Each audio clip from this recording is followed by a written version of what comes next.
우리 하나님의 말씀 보겠습니다. 마태복음 10장 28절부터 33절까지 말씀을 보도록 하겠습니다. 우리 한 절씩 교독하겠습니다. 마태복음 10장 28절 말씀을 제가 먼저 읽습니다. 몸은 죽여도 영혼은 능히 죽이지 못하는 자들을 두려워하지 말고 오직 몸과 영혼을 능히 지옥에 멸하실 수 있는 이를 두려워하라.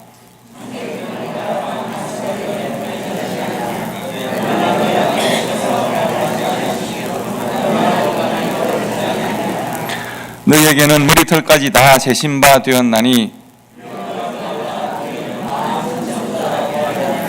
누구든지 사람 앞에서 나를 시인하면 나도 하늘에 계신 내 아버지 앞에서 그를 시인할 것이요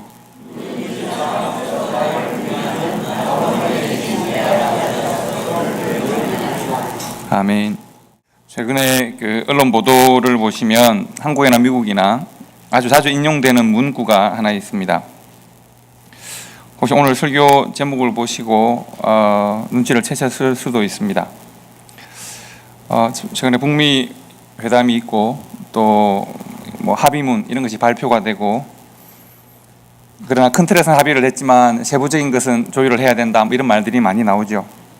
그리고 이전에도 큰 틀에서는 잘 합의를 했었는데 세부적인 사항에서 합의가 안 돼서 결렬되었다 이런 표현을 하면서 늘 쓰는 표현이 있습니다. 뭐라고 그러죠? 악마는 디테일에 있다, 이렇게 말을 합니다. 악마는 디테일에 있다. Devil is in details라고 말을 합니다. 사실 그리고 이 말은 요즘 그 다양한 컨텍스트에서 자주 사용됩니다. 제가 재밌는 일을 하나 봤었는데요. 웃을 수도 없고 그러나 또 슬프기도 하고 또 약간 분노스럽기도 한 일입니다. 한국의 소비자 단체가 법원에 고소를 하고 그리고 또 항의 서한을 전달한 것이 언론에 공개가 되었습니다. 아마 그 소비자 단체가 일부러 항의 서한을 법원에 제출하고 그리고 언론에도 그대로 공개를 한 것 같습니다. 제목이 뭔가 하면 판사님은 이 글씨가 정말 보이십니까? 라는 것이었습니다. 혹시 여러분도 보셨을 수 있겠습니다. 왜냐하면 이 한국에 홈플러스라고 하는 그 회사가 있었는데요. 홈쇼핑하는 회사입니다. 경품 행사를 진행했습니다. 그리고 입수한 수많은 경품을 뭐 대단한 걸 내걸었겠죠. 그러니까 뭐 이름, 주민등록번호, 뭐 주소 이런 것들을 뭐 전화번호 이런 걸 줬을 수 있는데, 그렇게 입수한 고객 개인정보 2,400만 건을 보험회사들에게 판 거예요. 여러 보험회사에 팔아서 부당 취득한 수입이 230억이 되는 거예요. 그래서 고객들의 개인정보를 함부로 유출해서 부당 수익을 취했으니까 이건 잘못된 것이다. 그것도 230억씩이나. 그래서 그것에 대한 고소를 했는데 무죄로 판명이 난 거예요. 왜 무죄로 판명이 났을까요? 왜냐하면 홈플러스 회사가 경품 행사를 진행하면서 당신들이 제공하는 개인정보를 우리가 판매할 수도 있다라고 하는 고지를 넣었다는 거예요. 고지가 어느만 했을까요? 그 고지가 글자 하나가 1ml였어요. 아주 조그만 글씨로 당신들이 제공하는 글씨가 될 수도 있습니다. 이렇게 아주 작은, 그래서 그 작은 글씨로 기록된 그 고지문을 저렇게 싣고 판사님은 이 글씨가 진짜 보이십니까? 라고 한 거죠. 이럴 때 언론에서 이 보도를 하고 난 다음에 뭐라고 밑에 글을 까느냐 하면 악마는 디테일에 있다, 이렇게 말을 해요. 우리가 굳이 미국에서 자주 이런 일을 당하죠. 예를 들면 제일 이런 디테일한 부분들을 작은 글씨로 많이 써놓은 것이 카드 약관, 제품에 대한 고객들에게 불리한 설명들, 또 여행 갈 때 보면 좀 불리할 수도 있는 조건들, 이런 것들은 다 깨알같이 작은 글씨로 적혀 있습니다. 이자율 이런 거 깨알같이 적혀 있습니다. 그래서 그런 큰 손해를 볼 수도 있는 아주 섬세하게 우리가 지켜봐야 되고 확인해 봐야 될 어떤 세밀한 조건들, 이런 것들을 이야기할 때, 또 우리가 그 작은 조건들을 제대로 파악하지 못했을 때 당할 수 있는 불리함, 뭐 이런 것을 설명할 때 이제 악마는 디테일이 있다, 이렇게 말을 하죠. 한 번쯤은 경험해 보셨을 수도 있는 것 같습니다. 그리고 우리가 생각해 보면 성도 여러분, 이 디테일에 숨어 있는 악마, 디테일이 주는 시험과 어려움들은 실은 우리의 신앙생활에도 있습니다. 우리가 쉽게 잊거나 간과하거나 그 정도는 괜찮겠지라고 여기는 수많은 우리의 삶의 모습들, 우리의 삶의 디테일들이 있는데, 이것은 과연 얼마나 신앙적이고 얼마나 우리의 고백과 신앙의 고백과 잘 연결되어질까요? 잘 조화될까요?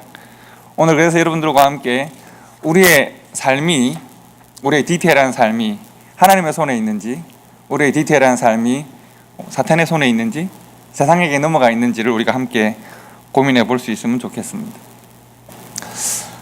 우리가 가장 잘 아는 비유 중에 하나가 달란트 비유가 있죠. 달란트 비유는 아마 제가 굳이 설명드리지 않아도 다 아실 거예요. 그런데 달란트 비유에는 우리가 잘 알지 못하는 것들이 많습니다. 우리 윤주일학교 자녀들이 제일 좋아하는 게 달란트 잔치잖아요. 달란트 파티예요. 그럼 달란트를 한 손에 막 100개씩 들고 있고 막 그렇습니다. 그죠? 나는 100달란트, 50달란트 막 이렇게 요만한 큐폰처럼 달란트를 들고 있습니다. 여러분, 한 달란트가 무게가 얼마나 될까요? 주로 화폐로 사용했던 달란트는 금으로 그때 사용되어졌는데요. 각 나라마다 조금씩 다르긴 하지만 일반적으로 한 달란트는 금으로 된 무게가 금 얼마쯤 될까요? 35kg예요. 금 35kg가 한 달란트예요. 그러면 만약 우리 자녀들이 100달란트를 가지고 있으면 큰일 난 거죠. 뭐 대단한 겁니다. 그래서 그 시대에는 한 달란트가 그 시대로 환산해 보면 한 15, 16년 정도 일반 노동자들이 임금을 받아야 다 쓰지 않고 모아야 되는 큰 돈이에요.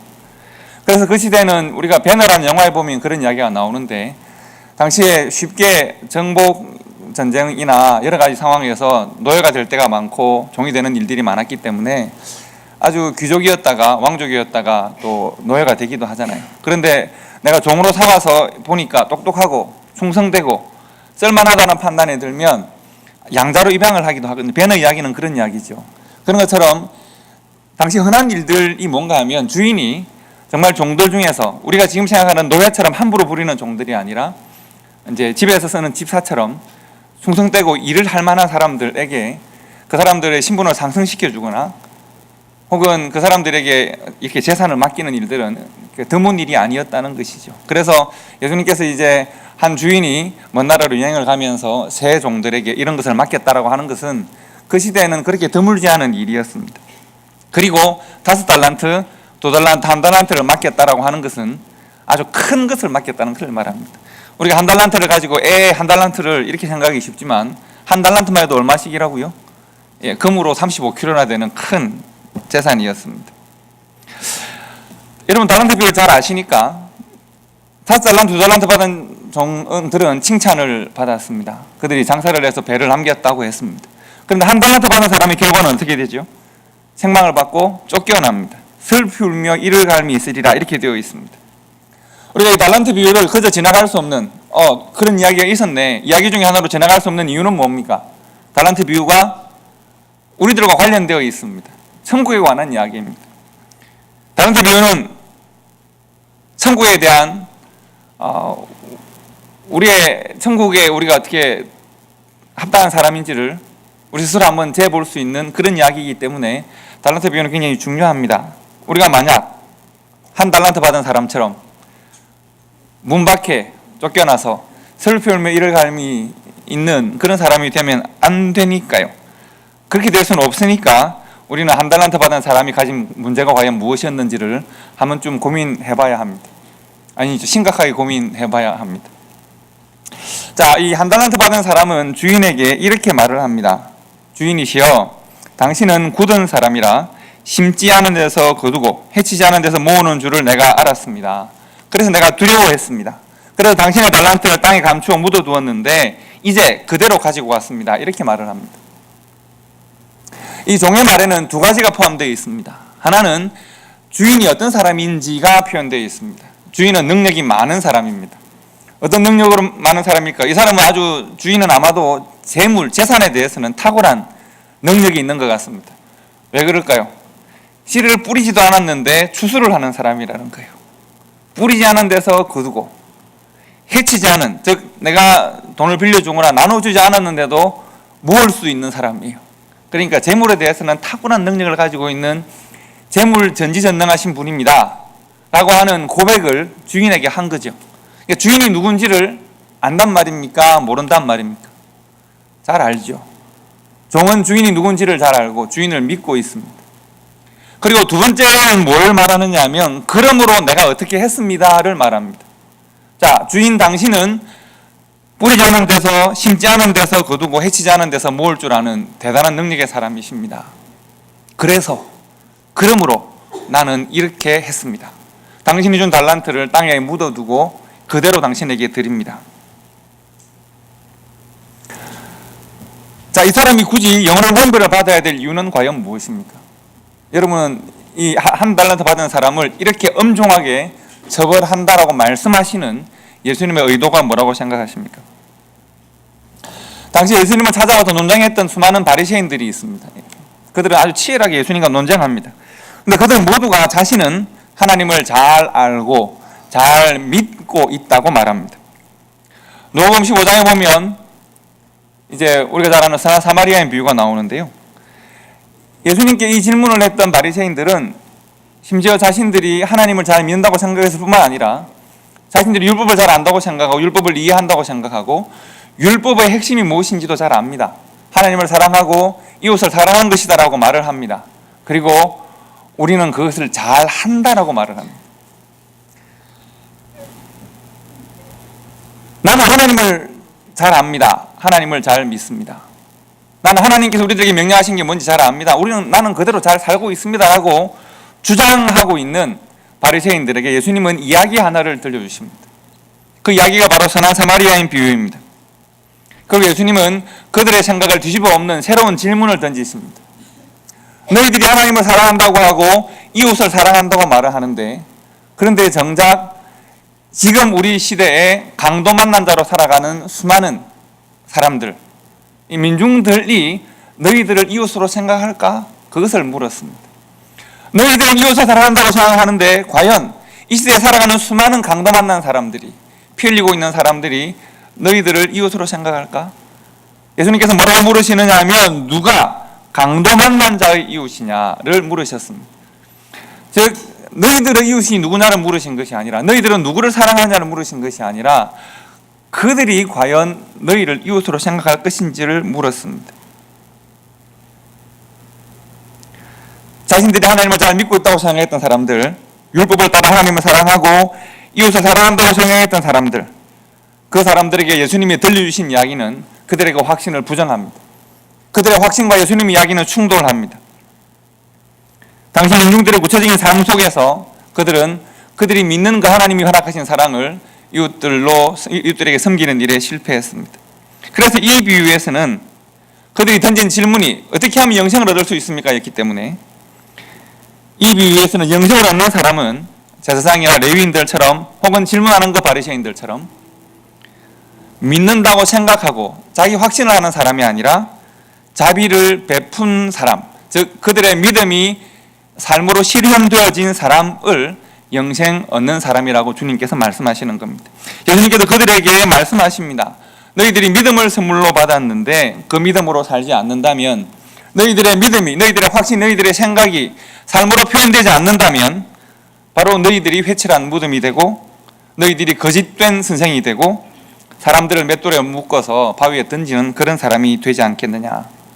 바로 너희들이 한 달란트 받은 사람이고 너희들이 주인의 집에 살면서도 주인의 뜻과 관계없는 삶을 살고 있는, 주인의 집에 살면서 주인의 종이 되었는데 주인이 준 사명과는 관계없는 삶을 사는, 주인의 생각과 다른 생각으로 살아가는 사람이 아니겠는가.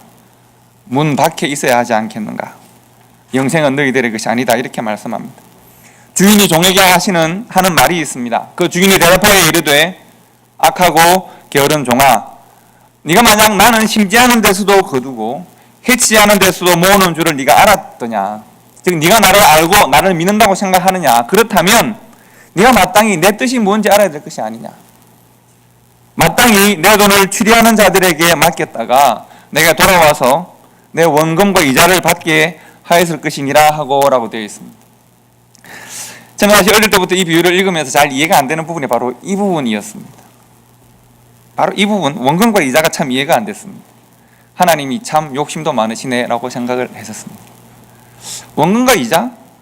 야, 주인이 돈이 이렇게 많은데 해치지 않은, 뿌리지 않은 데서 거두고 해치지 않은 데서 모으고 심지 않아도 막 재산을, 와, 이런 사람인데 굳이 원금과 이자까지? 라는 생각을 했습니다.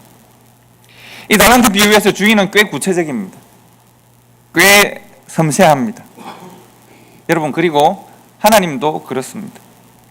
하나님과 우리의 관계에서 굳이 이 말씀을 적용한다면, 굳이 적용을 이렇게 하나하나 적용을 해본다면, 이 주인이 말하는 원금은 무엇이고 이자는 뭘까요? 도대체 무엇이 원금이고 무엇이 이자입니까? 굳이 적용을 해본다면 원금이란 허락하신 믿음이라고 하면 이자란 그 믿음으로 말미암아 만들어내는 삶의 열매들 아닐까요? 어떤 종들은 믿음으로 살아서 또 다른 믿음을 만들어내기도 하는 삶의 열매들이 생겨나는 그런 종들이었고, 내가 최소한 나의 뜻을 이해했다면 추리하는 자들에게 맡겨서 원금과 그리고 이자라도 거둬야 할 것이 아닌가, 삶의 열매가 있어야 할 것이 아닌가, 믿음이 만들어내는 삶의 결과가 있어야 할 것이 아닌가, 그것이 장사를 해서 배를 남기는 것이든 이자를 남기는 것이든 간에 믿음에 합당한 삶이 있어야 될 것이 아닌가를 예수님께서 이 부자의 입을 통해서 말씀하시는 거죠. 하늘에 계신 하나님은 우리를 저 멀리 놔두시고 믿음이 있다고 알겠어, 그저 내버려 두시는 분이 아니십니다. 소위 말 요즘 자주 하는 말처럼 우리를 띄엄띄엄 그렇게 보시는 분이 아니십니다. 하나님은 우리를 세밀하게 보시는 분입니다. 믿네 라고 하고 그저 두시는 분이 아니라 믿는다면 믿음에 합당한 삶을 어떻게 살고 있는지를 세밀하게 관찰하시는 분이십니다. 하나님은 저 높은 곳에 계시지만 이 땅에 사람의 몸을 입고 우리에게 찾아오셨고 십자가를 지셨고 우리의 고통과 우리의 눈물과 그리고 우리의 욕심과 우리의 편한 삶을 위한 우리의 소원까지도 이해하시는 분이십니다. 우리와 같이 되시고 우리를 이해하시고 우리와 성령으로 동행하신다고 했습니다. 우리 가장 가까이에서 우리와 함께 하시는, 우리를 세밀하게 관찰하시는 분이십니다. 우리가 달란트 비유에서 딱 한 가지 더 이야기할 것은, 우리가 이 비유에서 쉽게 간과하는 것이 있습니다. 아마 제가 퀴즈를 내면 여러분들이 하실지도 모릅니다. 자, 달란트 비유의 등장인물은 몇 명일까요? 달란트 비유의 등장인물, 이걸 영화로 만들면 몇 사람이 등장할까요? 속으로 몇 숫자 생각하셨습니까? 4사람 생각하셨나요? 달란트 비유에서 우리가 간과했던 사람들이 있습니다. 그 사람들은 어떤 사람들인가 하면 5달란트 받은 사람과 2달란트 받은 사람이 장사하여 이윤을 남기는 대상이 되어지는 수많은 사람들이 있지 않을까요? 만약 이 달란트 비유를 영화로 만든다면 이제 주인이 달란트를 맡기고 갔어요. 주인이 돌아오기까지 뭘 보여줘야 될까요? 부지런히 일하는 모습을 보여줘야죠. 그런데 일을 혼자서 허공에다 대고 하는 건 아니잖아요. 누구에 대하여 일해야 되죠? 사람들에 대하여 일해야 돼요. 한 달란트 받은 사람이 주인에게 꾸중을 들을 때 만약 이것을 영화로 만든다면 보여줄 거예요. 어떻게 해요? 한 달란트 받은 사람이 뭐 해야 돼요? 달란트를 가지고 고민을 하겠죠. 어떡하지? 잃어버리면 어떡하지? 고민을 하다가 취리하는 사람, 지금으로 말하는 은행, 에라도 찾아가서 돈을 맡기고 이자가 얼마나 되고 하는 것을 물어보는 그런 과정을 하겠죠. 뭐라고요? 이 달란트 비유에서 등장인물은 엄청나게 많아요. 수많은 사람들이에요. 세 사람이 만났던 주인이 그들에게 맡긴 달란트의 대상이 되어지는, 그 달란트를 사용하는 대상이 되어지는 수많은 사람들을 우리가 잊고 있는 거죠. 하나님께서 우리들에게 맡기신 달란트에는 대상이 있습니다. 수많은 사람들을 만나야 하고 그들을 통하여 달란트가 증명되어집니다. 오늘 우리가 읽은 본문 말씀으로 한번 돌아가 보시기 바랍니다. 본문 말씀은 두 부분으로 나눠져 있는데요. 첫 부분을 보시면 마태복음 10장 28절부터 31절까지 말씀을 먼저 보시면 됩니다. 몸은 죽여도 영혼은 능히 죽이지 못하는 자들을 두려워하지 말고 오직 몸과 영혼을 능히 지옥에 멸하실 수 있는 이를 두려워하라. 참새 2마리가 한 나사로원에 팔리지 않느냐. 그러나 너희 아버지께 살아가지 아니하시면 그 하나도 땅에 떨어지지 아니하리라. 너희에게는 머리털까지 다 세신 바 되었나니 두려워하지 말라. 너희는 많은 참새보다 귀하니라. 이렇게 되어 있습니다. 이 말씀에는 예수님께서 여기에 이 말씀을 주시면서 하나님에 대하여 말씀하십니다. 하나님은 어떤 분이신가 하면 하나님은 창조하신 분이시고 우리를 구원하시는 분이시고 불의에 대하여 믿지 않는 자들에 대하여 심판하시는 분이십니다. 성도와 교회에 대한 하나님의 뜻을 보이시고 구원과 심판의 주님이십니다. 그리고 그 하나님은 심판하실 때 아주 세밀하게 심판하십니다. 참새 두 마리가 한 아사론에 팔리기 때문에 사람들은 값없이 여길 수 있지만 그러나 하나님은 그것조차도 땅에 떨어지게 하지 않으시는 분입니다. 그리고 심지어 무엇까지 말씀하십니까? 하나님은 머리털까지 세신바 되었다. 하나님의 머리털, 하나님의 디테일, 하나님은 섬세하신 분이십니다. 세밀하신 분이십니다. 정밀하신 분이십니다. 하나님은 우리의 가장 작은 부분까지 관심을 가지시고 이해하시고 우리를 도우시는 분입니다. 우리가 하나님을 이렇게 믿습니다. 자, 여러분, 하나님이 천지를 지으시고 하나님의 백성을 구원하시고 세상을 심판하시는 분이심을 여러분 믿으십니까? 우리가 그 하나님을 믿습니다. 그 하나님은 아주 세밀하게 우리의 머리털까지 세시는 분이심을 믿으십니까? 그렇습니다. 우리는 그 하나님을 믿습니다. 그리고 이제 그 다음 우리가 읽은 본문 말씀 32절과 33절에는 그러므로 우리가 무엇을 해야 되는지에 대하여 말합니다. 우리 성경을 다 같이 읽어봅시다. 마태복음 10장 32절 33절 말씀을 같이 읽읍시다. You can read in English. Matthew 10, 32 to 33. When we read in Korean, you can read in English. 자, 우리 다 함께 31, 33 다 같이 읽겠습니다. 누구든지 사람 앞에서 나를 시인하면 나도 하늘에 계신 내 아버지 앞에서 그를 시인할 것이요. 누구든지 사람 앞에서 나를 부인하면 나도 하늘에 계신 내 아버지 앞에서 그를 부인하리라. 아멘. 여러분, 지금 예수님께서 제 아들에게 말씀을 주십니다. 뭐라고 말씀하시냐면 누구든지 심판의 때에 하나님 앞에서 하나님을 부인하면, 이 땅 살아가는 중에 하나님 앞에서 하나님을 부인하면 이렇게 말을 했나요? 그렇지 않습니다. 누구든지 사람 앞에서 나의 십자가를 입니다. 사람 앞에서 나를 부인하고 나를 시인하면입니다. 하나님 앞에서라고 말하지 않았습니다. 여러분, 양과 염소의 비유를 잘 아시잖아요. 양과 염소의 비유가 양으로 분류되는 사람도 염소로 분류되는 사람도 다 예수님께 묻잖아요. 내가 언제 예수님을 만났을까요? 라고 묻잖아요. 예수님께서 뭐라고 그러시죠? 사람들을 만났지 않느냐 말씀합니다. 내가 사람들을 만났지 않느냐, 너의 일상의 삶에서 점심때 저녁때 직장에서 시장에서 사람들을 만났지 않았느냐. 그들이 심판을 받은 것이 하나님을 몰라서 하나님을 믿지 않아서가 아니라는 것을 지금 말하고 있습니다. 그들이 심판을 받은 것은 하나님을 믿는 믿음이 사람들 앞에서 증명되지 않았기 때문입니다. 그들이 만난 사람들이 그들의 믿음을 확인해 주지 않습니다. 그들이 만난 사람들 앞에서 하나님을 시인하고 부인한, 여러분 어떻게 생각하십니까? 사람들 앞에서 예수가 그리스도임을 고백한다. 어떤 의미라고 생각하십니까? 그러면 누군가 저한테 우리 집사님이 목사님 예수 믿으십니까? 믿죠. 당연하죠. 집사님은 믿으십니까? 믿습니다. 여러분 이거라고 생각하시면 너무 성경의 수준을 낮게 보시는 겁니다. 사람들 앞에서 내가 하나님을 시인하고 예수가 그리스도임을 시인한다는 것은 어떤 의미입니까? 지금 생각해도 제가 우습기도 하고 슬프기도 하고 어이가 없는 기억이 하나 있는데, 제가 미국 유학 오기 전에 함께 교회를 섬겼던 당시 부목사님이 계십니다. 참 친하게 지내기 어려운 담임 목사님의 처남이셨던 목사님이 있습니다.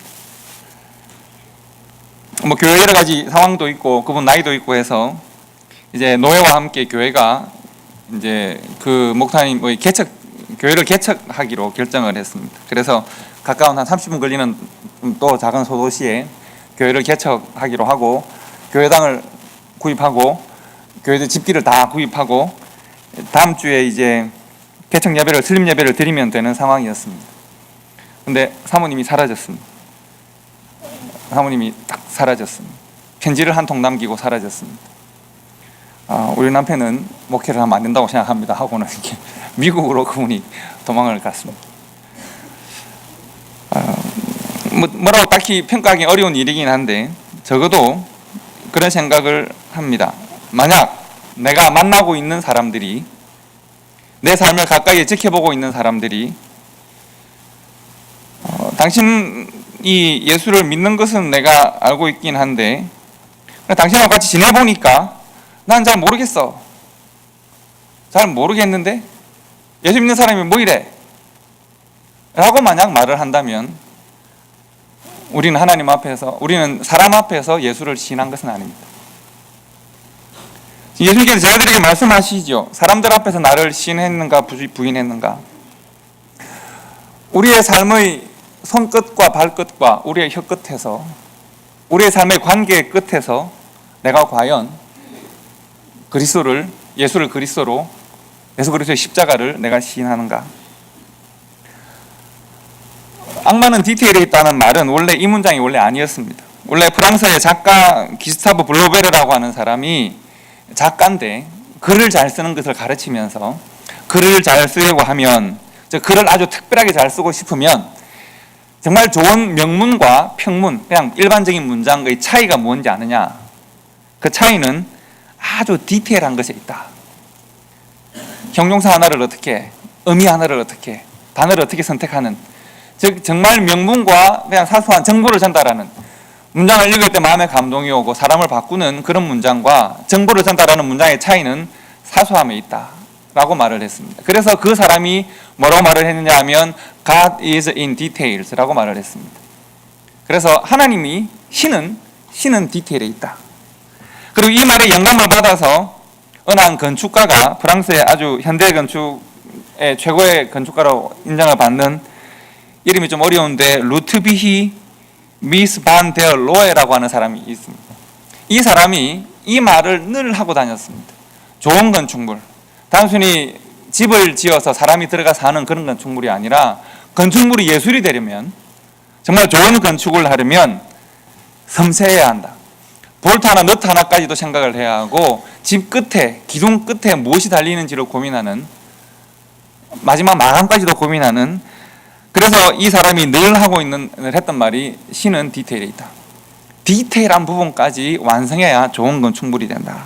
아무리 거대하고 큰 규모의 건축물이라도 사소한 부분에서 최고의 품격을 보여주지 않으면 건축물은 될 수 있지만 명작은 될 수 없다. 이런 이야기를 했다고 하죠.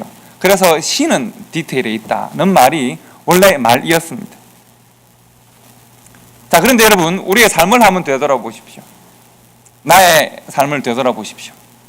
그리고 신은 디테일에 있다라고 하는 이 말과 악마는 디테일에 있다라고 요즘 언론에서 많이 사용하는 말, 이 신은 디테일에 있다는 말을 뒤집어 사용하는 이 말 중에서 어느 문장이 내 삶에 대하여 옳다고 생각하십니까? 어느 문장이 내 삶에 대하여 옳습니까? 사실 이 두 문장 중에 어느 것이 옳으냐를 보면 신은 디테일에, 악마는 디테일에, 둘 다 황당한 문장일 수 있지만 이 문장이 사용되어지는 나의 삶의 상황들을 한번 고민해 보시면 좋겠습니다. 우리가 하나님을 믿는다고 하고 고백하고, 주인을 안다고 생각하고 고백하고, 그리고 나의 구체적인 삶의 현장에서 나의 고백과 나의 지식과 나의 믿음이 과연 인정되는가 하는 것입니다. 우리는 우리의 삶의 디테일의, 내가 고백하는 것과 관계없이, 나는 고백하고 알고 있긴 한데, 그런데 우리는 우리의 삶의 디테일을 혹 세상에게, 사탄의 영역에 빼앗기고 있지는 않습니까? 나의 경제생활과 가정생활과 성공과 인격과 은행 심사는 과연 내가 고백하는 믿음, 내가 고백하는 복음, 내가 믿는 이 복음이 이윤을 남기고 원금과 이자를 확보하는 삶을 살고 있습니까? 그렇지 않으면 믿음은 있는 것은 나도 알고 다 내가 고백하니까 아는데 그 믿음이 삶을 통해서 증명되는 일에는 실패하고 있지는 않습니까? 우리의 삶의 디테일은 세상 속에 있습니까? 성령 하나님의 손에 있습니까? 착하고 충성적으로 살아서 우리의 삶에서는 계속 허락하신 믿음이 삶을 통해서 증거되고 나타나는 삶이 됩니까? 아니면 믿음과 삶은 분리되어 있습니까? 우리의 삶은 하나님의 영토입니까? 아니면 세상의 땅입니까? 전에 우리가 가끔씩 저때 농담으로, 제가 저만 할 때나 혹은 농담으로 했던 말이 100m 미인이라고 있었습니다. 100m 미남, 100m 미인이죠. 무슨 말입니까? 제가 한국에서 요즘 그 광고 만드는 거 보고 제가 무릎을 친 것 중에 하나가 김태원 이 스키장관 광고 보신 적 있으십니까? 안 보셨습니까? 부활의 김태원이라고 머리가 긴 이 아주 호리호리한 기타 치는 남자가 있습니다. 광고가 뭔가 하면 이제 보라색 스키 옷을 이렇게 아래로 입고 앞에 걸어갑니다. 근데 뒷모습이 아주 호리호리한 아름다운 아가씨처럼 보인단 말이에요. 그래서 이제 총각들이 보고 막 커피를 들고 이제 갑니다. 그리고 쫓아가는 장면이 나오고 마지막 장면은 리퍼트를 타고 내려오는데 김태원과 쫓아갔던 총각이 함께 내려옵니다. 그리고 김태원이 뭐라고 말을 하느냐면 야, 이런 커피는 아가씨랑 마셔야 될 텐데 이러고 내려온단 말이죠. 멀리서 보고 뒤에서 보고 자세히 안 보면 참 좋아 보이는 것들이 있습니다. 100m 미니란 말은 무슨 말입니까?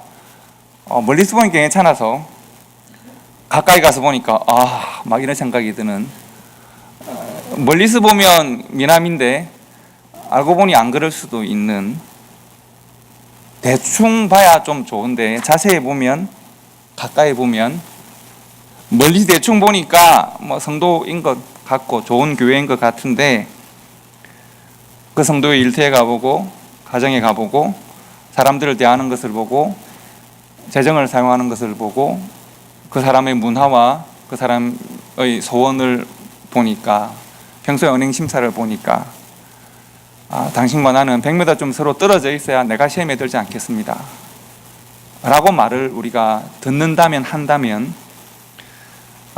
고통스러운 일이겠습니다. 참으로 고통스러운 일이겠습니다. 제가 마지막으로 시 하나 소개하고 말씀 마치려고 하는데요. 서울교보문고에서 광화문글판이라고 하는, 아마 뭐 이렇게 시민들이 볼 수 있도록 제공하는 게 있는 모양이죠. 그래서 여러 시 같은 짧은 명문이나 시를 전시하고 있는데 가장 호응을 많이 받아 인기가 좋았던 시가 하나 있습니다. 나태주 시인의 풀꽃이라는 시입니다. 희미하게 되어 있기 때문에 자세히 봐야 되니까요. 자, 같이 한번 읽어보실까요? 다 같이. 자, 풀꽃부터 읽어봅시다. 시작. 풀꽃, 나태주. 자세히 보아야 예쁘다. 오래 보아야 사랑스럽다. 너도 그렇다. 나도 그렇다가 아니고 너도 그렇다. 다시 한번 더 읽어봅시다. 시작. 자세히 보아야 예쁘다. 오래 보아야 사랑스럽다. 너도 그렇다.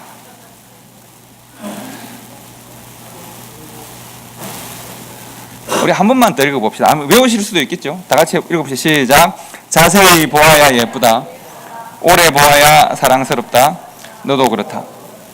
성도 여러분, 우리 신앙은 때로는 사탄이, 악마가 디테일이 될 수도 있고 우리의 삶에서 신이 디테일이 될 수도 있고 예술에서도 그렇고 뭐 다 그럴 수도 있겠습니다만, 그러나 우리의 신앙생활은 디테일에 있습니다. 우리의 신앙의 힘은 디테일에 있습니다. 우리가 디테일에서 승리할 때, 즉 우리의 내가 교회 와서 어떻게 예배하고 무엇을 고백하는가가 아니라 그 고백이 나의 직장에서, 삶에서, 나의 관계에서, 나의 문화에서 어떻게 승리하는가 하는 것이 중요합니다.